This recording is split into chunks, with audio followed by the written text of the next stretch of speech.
Guys, তোমরা তো সবসময় বলো বাইকের মধ্যে এবিএস থাকা ভালো, এবিএস থাকলে ভালো হয়। কিন্তু এবিএস চিনবে কি করে জানো? হ্যাঁ, অনেক বাইকে আছে, মানে সব বাইকেই আছে যে এবিএস থাকলে এবিএস লেখা থাকে জায়গাটায়, কিন্তু ওইটা ছাড়া তুমি দূর থেকে টায়ার দেখেই বলে দিতে পারবে যে এটা এবিএস আছে কি নেই। দেখো, তোমাকে আমি দেখাচ্ছি যে কীভাবে চিনবে যে এর মধ্যে এবিএস আছে কি নেই। এই দেখো, এটা হলো বিউটির চাকাটা, দেখো এই দেখো, এটাকে বলে এবিএস রিং। এই জিনিসটা যে বাইকে থাকবে না, আর সে যদি বলে যে না এর মধ্যে এবিএস আছে, সে মিথ্যা কথা বলছে। এইটা ছাড়া এবিএস কখনো সম্পূর্ণ হয় না। আর এই রিং কখনো এই একই সাইজের হয় না। বাইক হিসাবে রিংয়ের সাইজ বড় হয়, ছোট হয়, কিংবা অনেক রকমের হয়, মানে এরকম গোল হয়, কিংবা হয়তো একটুখানি বাইরের দিকে বেরিয়ে থাকে রিংটা, মানে মোটমাট বাইক হিসাবে রিংটা হয়।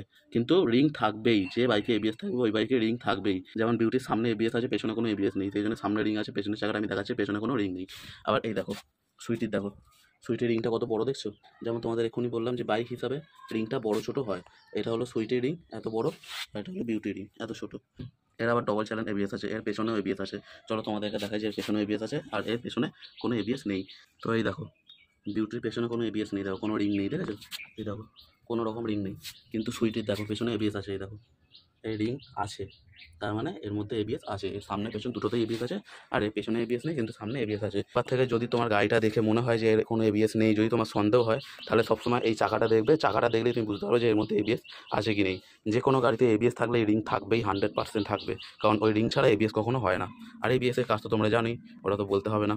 তো আজ ভিডিওটা ভালো, তাহলে লাইক সাবস্ক্রাইব করতে হবে, লাগবে।